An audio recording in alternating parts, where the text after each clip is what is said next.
Welcome to the Relaxed Dog Podcast, the podcast where the dogs are the stars of the show.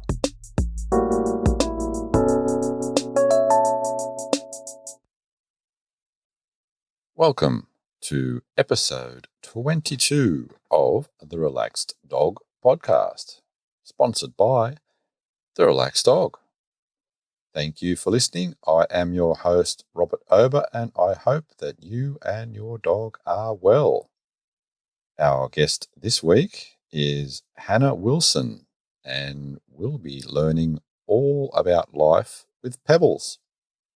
But first, a little bit of doggy news, and the Sunshine Mills Incorporated company has done a voluntary recall of a couple of products, just so that it's relevant. We're in the first week of September 2020. They've recalled their family pet meaty cuts, beef, chicken and cheese flavors, the Heartland Farms grilled favorites, beef, chicken and cheese flavors, and their Paws Happy Life Butcher's Choice dog food. So if you do happen to have one of those products, just return them to wherever you got them from. Say, Ugga, the iconic Bulldog mascot for the local team, won't be attending the games anymore for, the immediate future. They've decided that because their players need to be in a COVID bubble, you can't have a dog on the field. And also they're concerned that having Ugga there, he gets a lot of people wanting to come up to him. So they're wanting to avoid the crowd that he draws. So unfortunately, I guess he's going to have to stay at home and watch them play. So, do you have an idea for the show? Why not join the Facebook group and let me know? Anyway, now on to this week's interview. Welcome to The Relaxed Dog, and we are speaking with Hannah Wilson, and she is going to tell us all about Pebbles. So, welcome to the show, Hannah. Hi, Robert. Thank you for having me. Oh, my pleasure. Pretty much standard question I start off with every time is, take us back just before you got Pebbles and what led to the introduction of you two. Just before I had her, so I was currently living on Thursday Island. I had been there, it's really hard to say. I'd been there just under a year, I believe. And I had started getting involved with dogs a short time, only 6 months or so, if that, before getting her. So in these remote communities, there's quite a lot of dogs that need help. They don't get the care they need, or they don't even have an owner or anything like that. And GI being quite a small place, I had already sort of taken in and rescued a few dogs. This was right at the start of any involvement with dogs in Australia. So I can't remember the reasons at the time, but I was on good old Gumtree Mm-hmm. and I came across a litter of puppies advertised for free, and I was like, oh, okay, I'll get one. As you do. So, yep, as you do, and a lot of people do, in all my days before I knew any better. But it actually worked out to be one of the best decisions ever. So she was a little freebie that got flown to me from Cairns to Thursday Island, and Oh wow! So you didn't get to see the litter or anything beforehand, obviously. No, I didn't. I just got pictures and videos and stuff, and the lady picked her out for me because I think probably about 2/3 of the puppies had already been picked and taken. So yeah, she picked her out for me. She had a little bobtail. Had no idea. Like, I thought originally she was a mini Foxy crossed with a husky, but that wasn't the case. So I wasn't. It's funny because I never used to be a little dog person. You know, I always preferred medium to large dogs. Mm-hmm. But she turned out to be a small dog, only about 9 kilos. But she makes up for it in personality and drive, that's for sure. So yeah, she was my first little dog and my only little dog so far. But she's a cracker, that's for sure. So they just put her on a plane and sent her over? Yep, I just paid for a flight. They put her on the plane, and a really nice lady, actually. Like, she was very nice. Obviously, you know, had no idea what she was doing with her dog, but she was nice enough, genuine, and I did get back to visit her a while when I actually got off the island with Pebbles a little while later. But yeah, so she was sent to me, and we already had my partner at the time had another rescued dog from Thursday Island called Diesel. He was a good dog too, actually, and that's pretty much where all my dog rescue days, sort of right in the beginning, all started. Okay, so take us through the feeling at the airport. Oh, well, I didn't even get to the airport, actually, because what happens is Thursday Island itself doesn't have an airport. You have to go to neighbouring Horn Island to get to the airport. So she landed at Horn Island, and then she was put on the ferry. So I didn't get to see her until she actually arrived at Thursday Island in a little crate. And so basically, yeah, just little puppies already had a flight in an aeroplane and a trip on the ferry, and then just gets basically couriered to your door. Yeah, basically. You know, like Thursday Island's a small place. The ring road's only 5 kilometres. So she came to live with us, and the first 3 years of her life, she got to see many rescue dogs, puppies, cats, kittens come and go. And I guess, you know, in hindsight, she got pretty well socialised in that aspect, because we always had dogs coming and going. Like, people used to bring them to me because they knew I sort of helped dogs and stuff like that. Basically, if they were unwanted, they would leave them with me, and then I would try and find somewhere in Cairns for them to go onto a new life, sort of thing. So I was their point of call on TI, and then they would either go to RSPCA or YAPS or another rescue group, and I would then send them on to them, say, once I'd found a spot for them. Okay. So in the first few months of her life at your place, what was the housing arrangements with the other dogs that you had there? Well, we were living in a rental house, believe it or not. So, oh gosh, she would spend time with the other dogs, but when I was at work,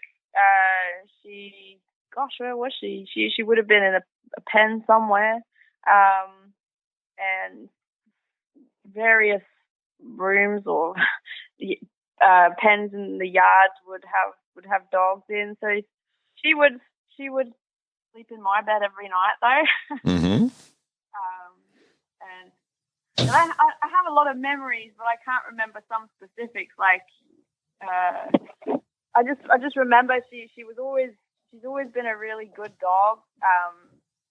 You know, I never really gave her any official obedience training. Even she was just always really good.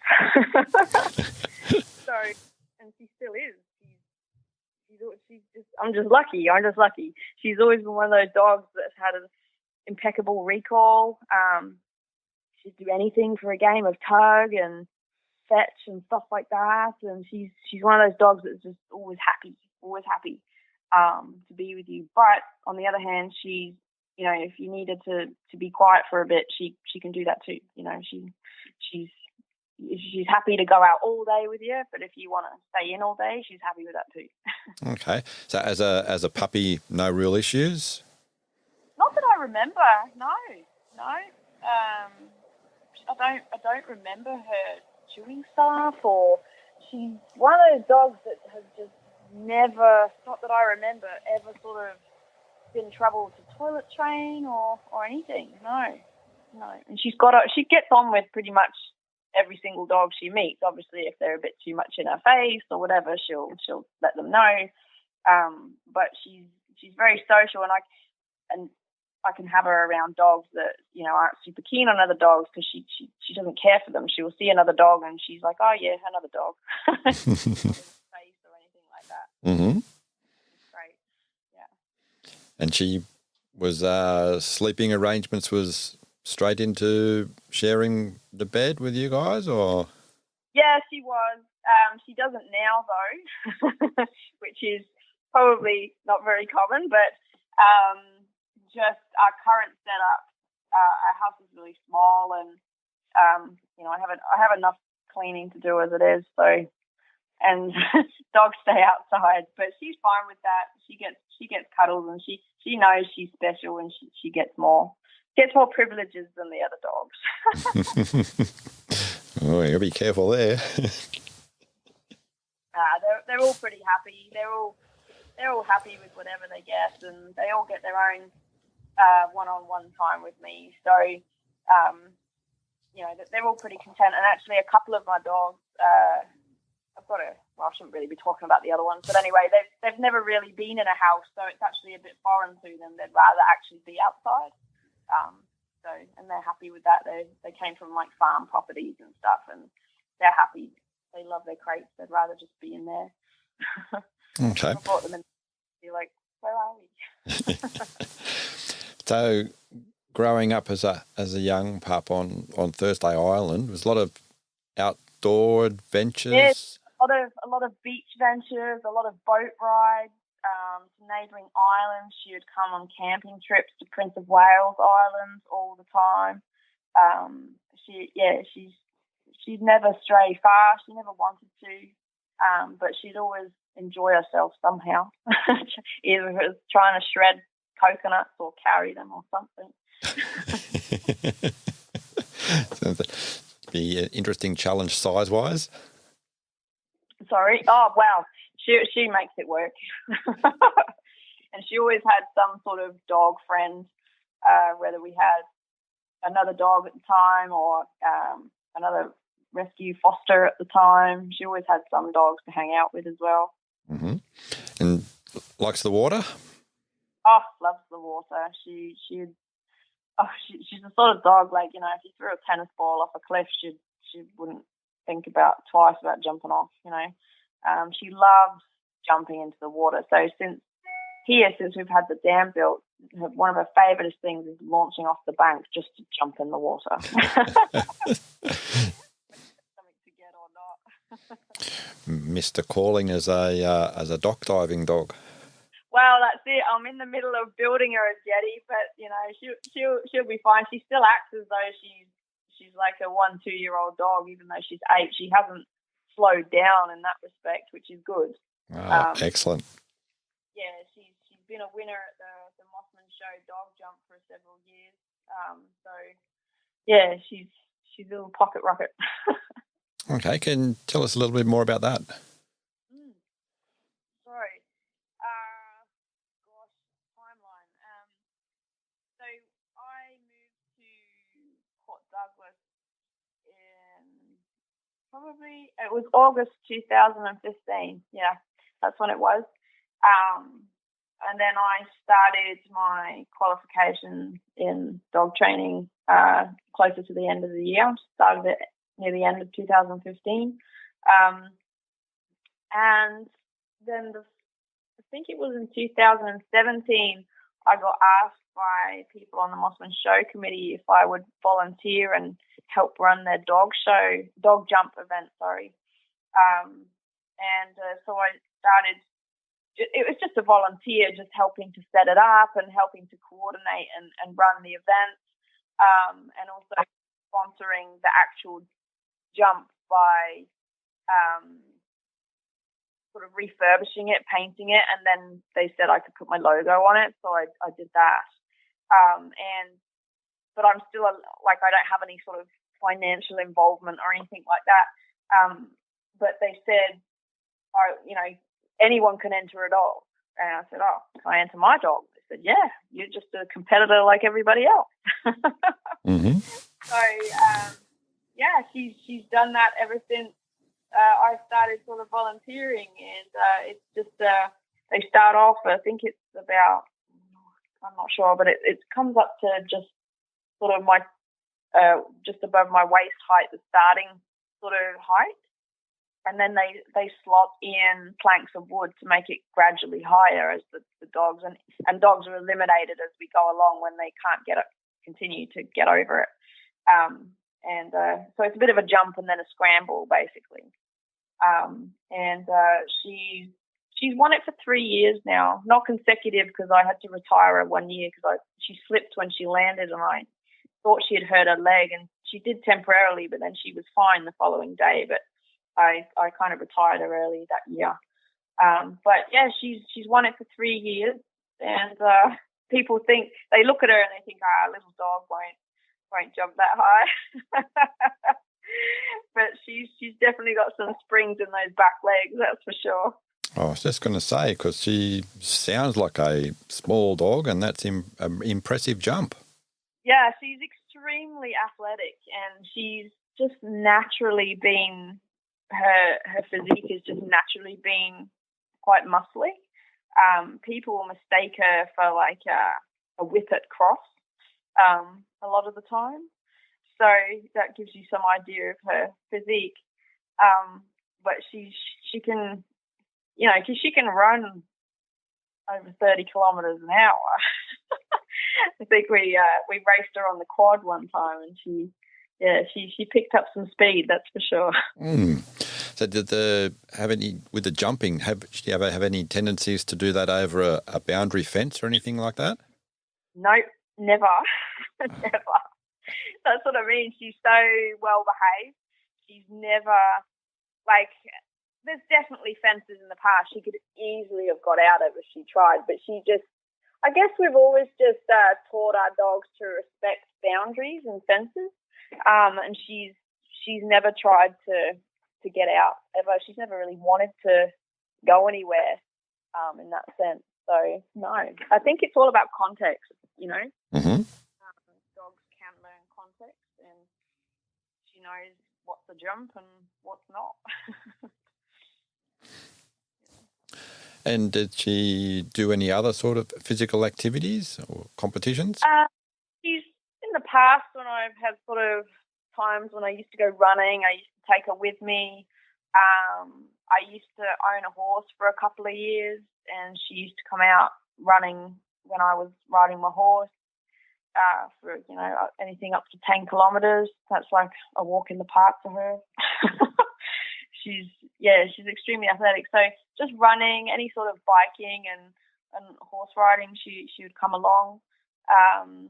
But, now we've officially sort of got this property and I'm building a jetty and stuff, there's like, she could have been good at all these things. And it just wasn't the right time in my life to be able to focus on those things, but she could excel at heaps of things.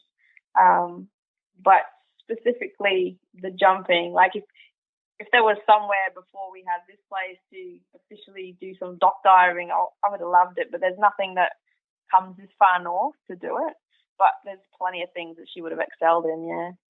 Oh, she sounds like she's enjoyed doing a lot of things, and you don't have to do things in competition to have fulfillment. No, but if I could clone her, I would.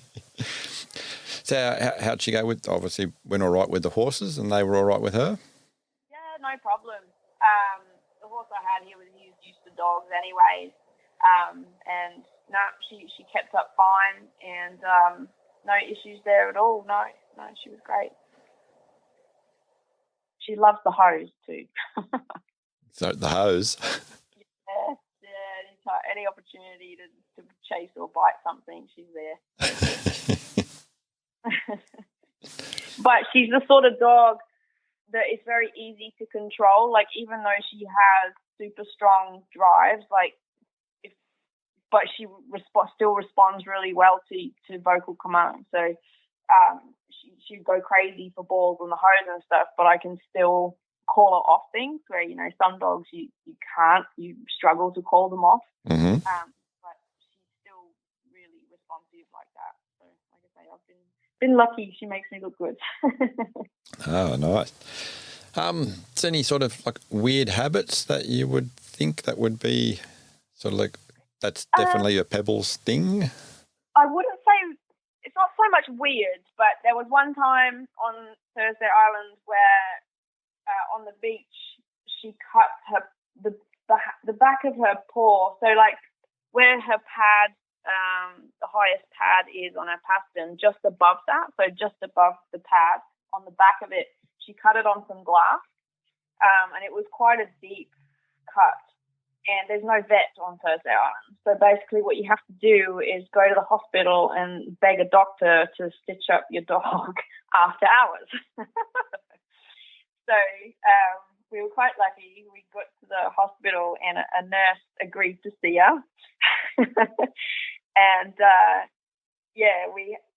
it really needed like a couple of stitches. So unfortunately I had to hold her down whilst the nurse stitched the back of her paw. It was only like 2 stitches, but still, it wasn't super pleasant for her, but it was like what was needed at the time. Oh, wow. Yeah, and ever since, so she was fine, she had the stitches out, but ever since that, she's had a little habit of nibbling where those stitches used to be on her paw. Every time, every night, she won't nibble it like some dogs and make it raw and bleed and stuff. It looks like it's like a little comfort thing where when she's got her front paw bent and is resting her head on it, she'll just nibble where those stitches were, and it's funny because she never used to do it before that happened. Okay, so just going back for a moment to Thursday Island, would you have any idea roughly how many dogs would be there? Gosh, loads. And no vet. Sorry? And no vet. No resident vet is in any of the islands. So I used to also get sent dogs from the outer islands, closer to Papua New Guinea as well, that people didn't want, or mostly that people didn't want, or dogs that needed help. But there's plenty of dogs on the islands, they're just running, sort of, they have an owner. They have an owner, but the owners often don't care too much about them until someone takes attention to the dog, if you see what I mean. Mm-hmm. So they become communal dogs. Yeah, they are, even though they have an owner somewhere. But a lot of them do tend to just roam around and breed and have mange and, just in poor condition, really. But I wouldn't be able to say, I wouldn't have an idea of the number of dogs, but you can easily walk down the roads and you'll see an odd dog or two every single time, pretty much. That's what it was like when I was there. And then obviously when I left, no one took on what I was doing because obviously it was all voluntary, and so I feel bad for letting the dogs down, but you got to do what you got to do in life. So it was pretty hectic, and Pebs was with us all through that, and she was great. She would mind some of the puppies sometimes. She's really, really good with puppies and young dogs. Like she teaches them appropriate social skills. So she's been very valuable then and now to do that for me. So, yeah. Nice. And since you've been back on the mainland, has she had any other medical issues at all? None. She seems to be a very healthy little dog. I'm expecting maybe in the next couple of years to possibly see, her start to slow down, or, a lot of dogs, when they get on, they get a bit of arthritis or this or that, but she's not showing any signs of that so far.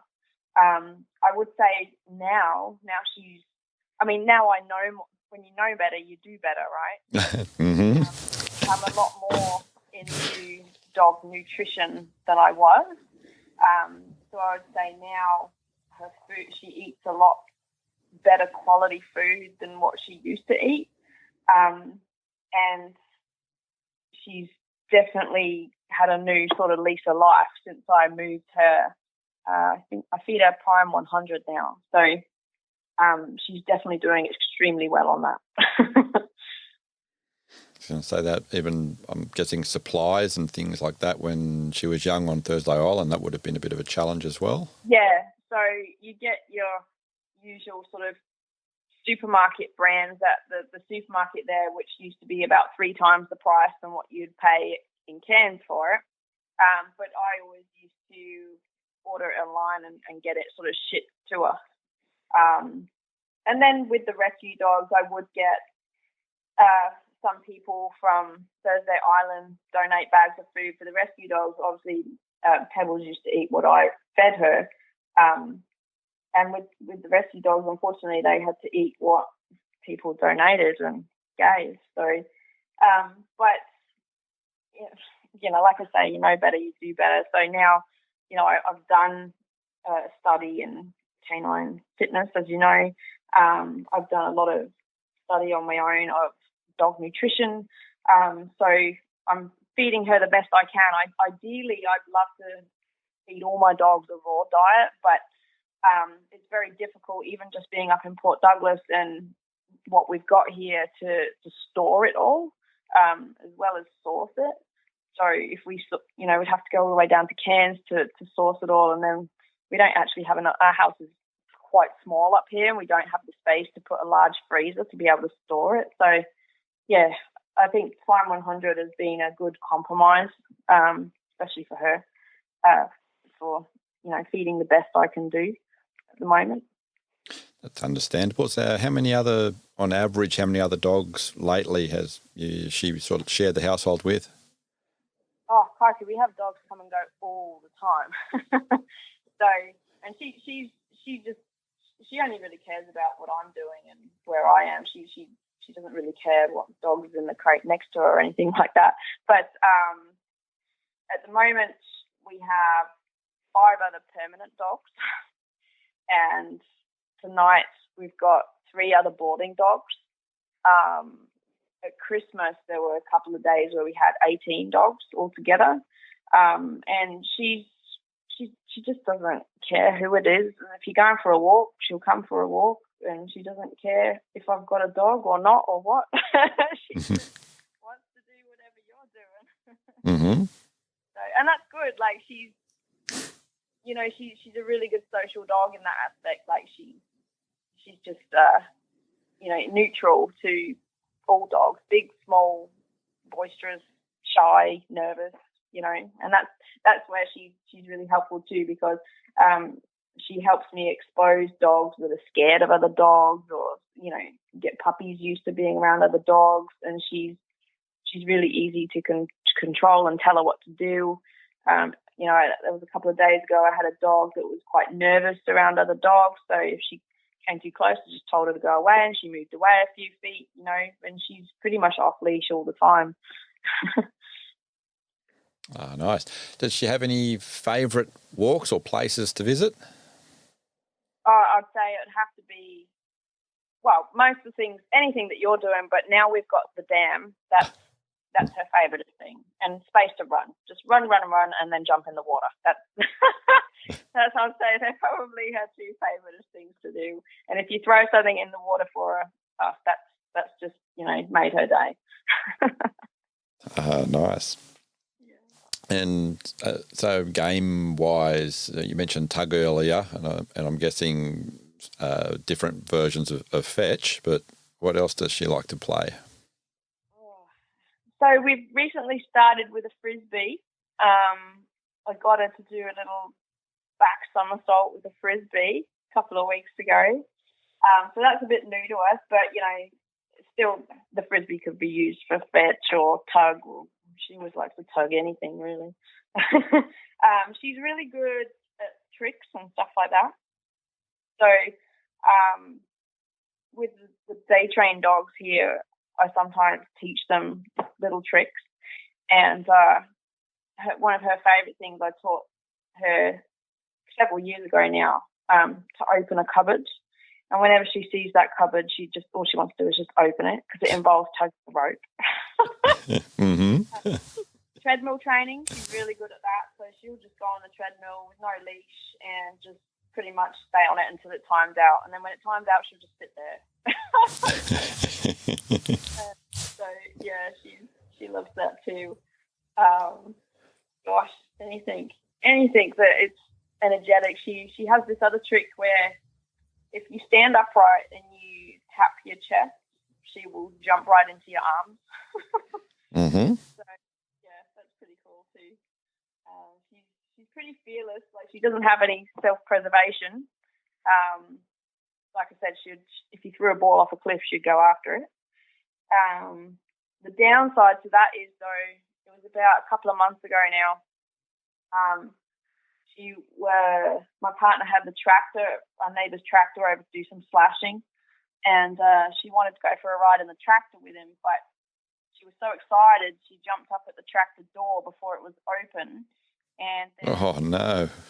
There's some metal steps going up to the serrated metal steps going up to the tractor door that you step up, mm-hmm. and she got the inside skin on her back leg caught on that as she came down, and she ripped it open.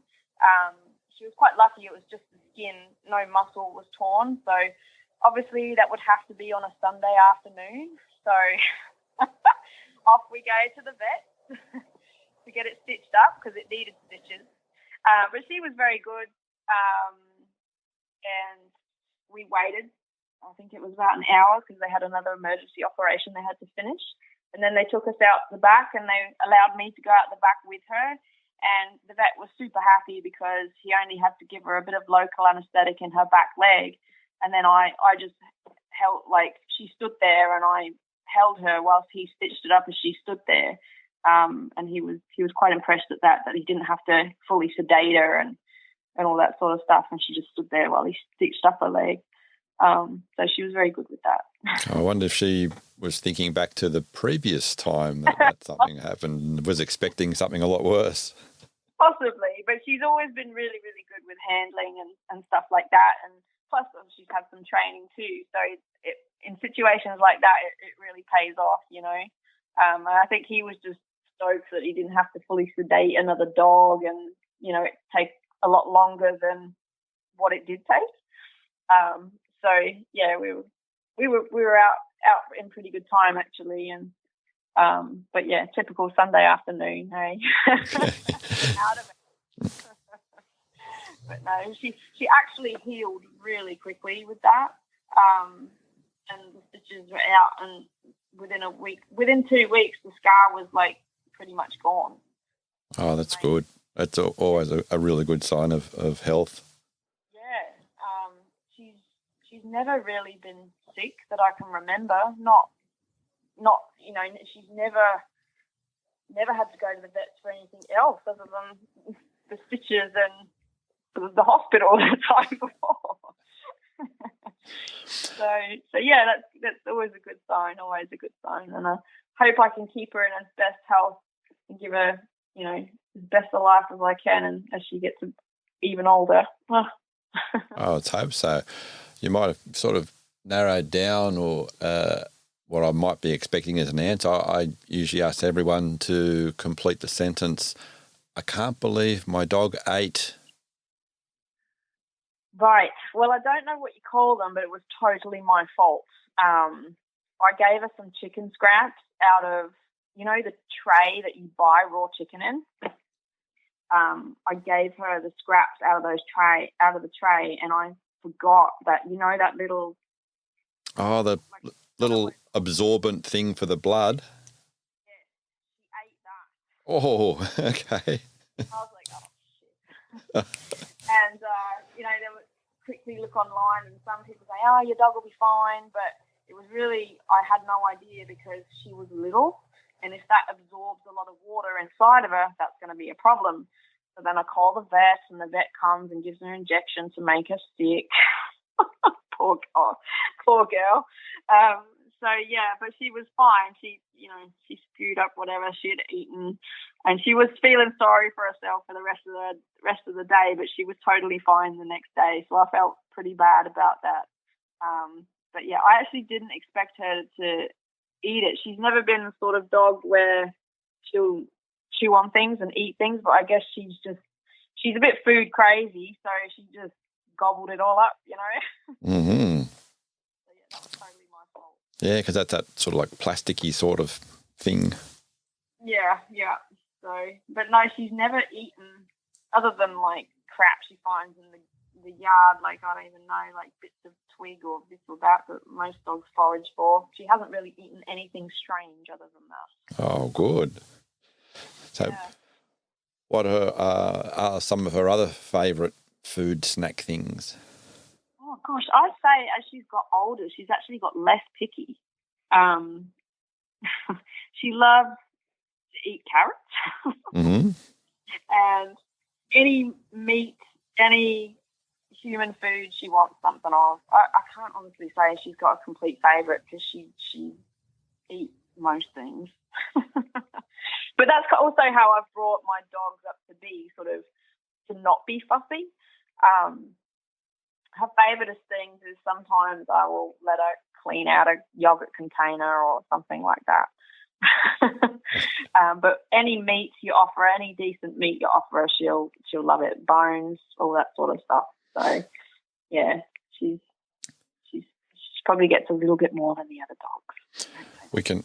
We can go to our fridge, but if we pull out the yogurt container, as soon as you open the lid, our dog Marley, she'll know, great, yogurt, and will want some. Yep, they know the opening of the fridge, the sound of a plastic wrapper, anything like that, And, especially when it comes to training and stuff, when you're talking about behaviours and stuff with clients and how quickly dogs can learn, it's like, well, how many times did they have to hear the clank of a food bowl to know that was food? Like, literally one time. So it just puts it into context sometimes with how quickly dogs can learn associations for things. Oh, absolutely. They're so underestimated. Yeah. Yeah.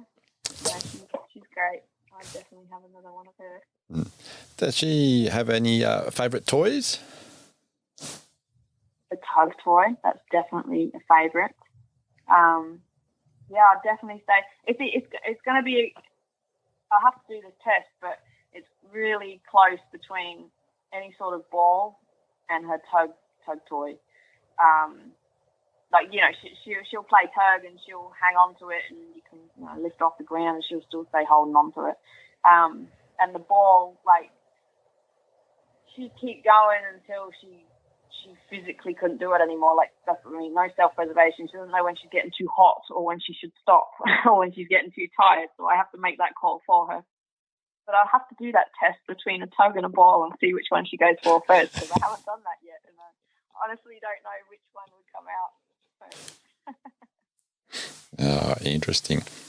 Yeah, totally. With the other dogs that you have at the moment, is she sort of like, I know that she's a little bit indifferent to a lot of the other dogs. Has she ever bonded with one that's a little bit more than the others? It depends. So just because we have like 6 dogs altogether, it's rarely do I have all 6 out at the same time, because it's quite a handful. I often take her for runs out with either 1 or 2 other dogs. And she loves, I'd say the Kelpies, or I've got 2 Kelpies. So one of them, Raffy, she likes him because he'll play chasey with her, and she loves to run and he loves to run. Mm-hmm. So yeah, she does like him because he'll run far with her. She like being chased, or she likes being the chaser? She will do both. She'll instigate the chase, and then she'll like to be chased, and then they'll sort of change roles and repeat, and it just goes back and forth. Nice. But she likes Raffy because he'll keep up. Like, she's very, very fast with running, and she will outrun a lot of dogs. But he will keep up with her, and he's got enough stamina to keep up with her too. So I'd say when I have them two out together, she runs around a lot more than when she's with one of my other larger dogs. Yeah. She'll swim with him too. Like, she's a good little swimmer. She'll keep going for a long time. Mm-hmm. She thinks she has a preference over still water or beach? To be honest, we don't go to the beach a hell of a lot. Reason is my work now keeps me at home a lot of the time.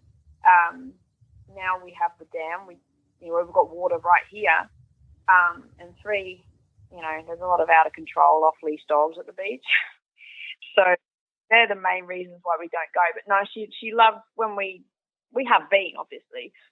But she didn't really, she wasn't scared of the waves at all. Like, all water's good to her. All water's good. Yeah, anything she can jump in and cool off in, and she's happy. Ah, really good. Is there anything else that's sort of coming to mind about any sort of special adventures or something unique, special memory with her?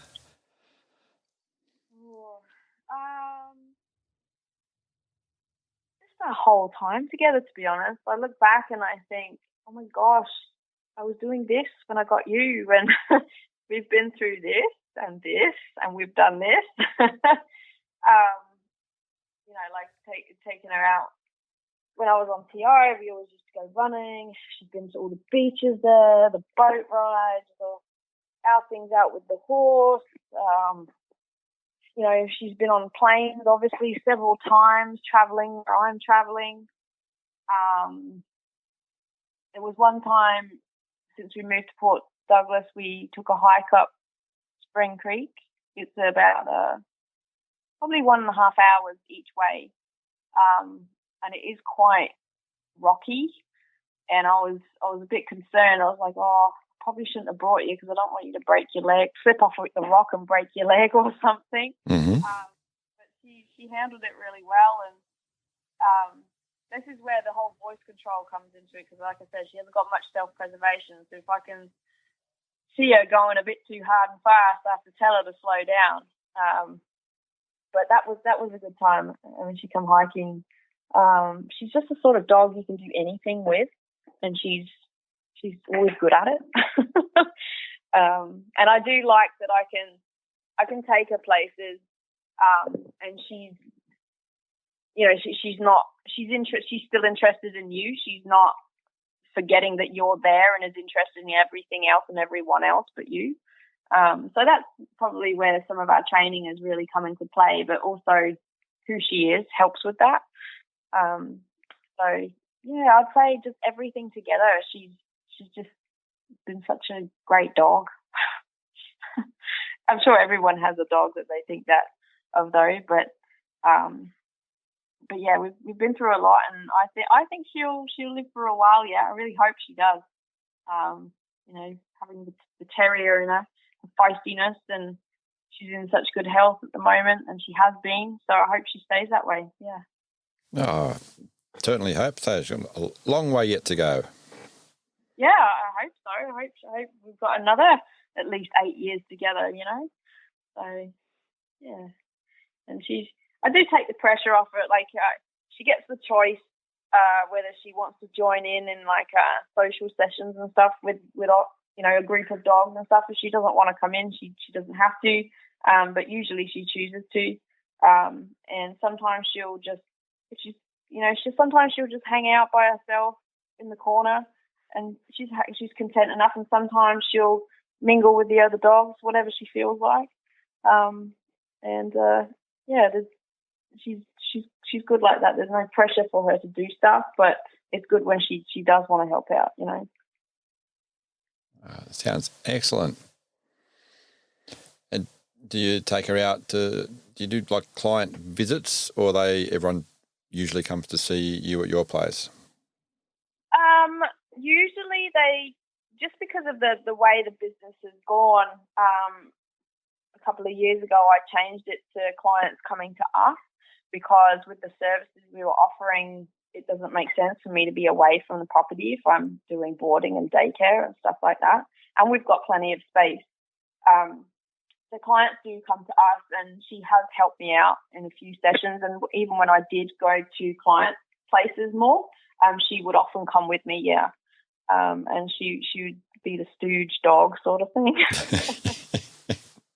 The stooge dog, okay. It's a different version of the standard, my demo dog, Usually, unfortunately, she's used as the distraction. She does do demonstrations for me, teaching another client how to play a proper game of tug with their dog. She's really good with that, and stuff. And if I needed to demonstrate, mostly it's a stooge dog. And a down day, or she walks with me, and just to sort of, because we get a lot of reactive dogs and stuff nowadays, so she kind of helps out with that. But yeah, she does demo every now and again, but I've kind of moved away from like group classes. I don't do them at the moment. I just don't have time for them. Like I do boarding, daycare, day training, and private training, and there's not really much more time for anything else. And we're doing all the other services. Trying to keep the same time slot free every week is actually quite a challenge. Mm-hmm. Drop-offs and pick-ups at different times and this and that.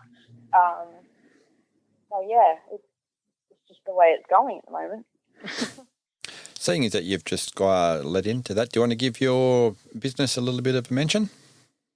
Oh, yeah. So Dog Direction, we're up just outside Port Douglas, far north Queensland.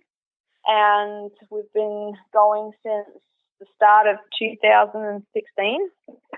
And we offer, as I just said, dog daycare, boarding, day training, private training. And we have a website, www.dogdirection.com.au, and a Facebook page, Dog Direction. That's us.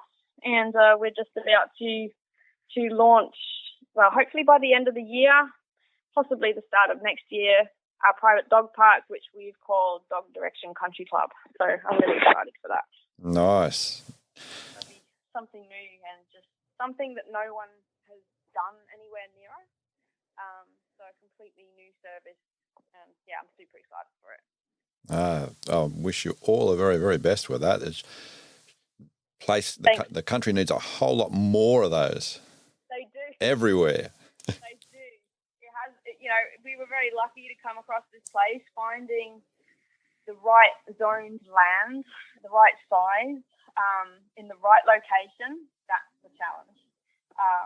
But I totally agree with you. There should be more of these things, and then I think there would be a few less dog problems overall that people, have out and about with off-leash dogs and dogs being attacked and all this sort of thing. I hear about it all the time on the beaches up here.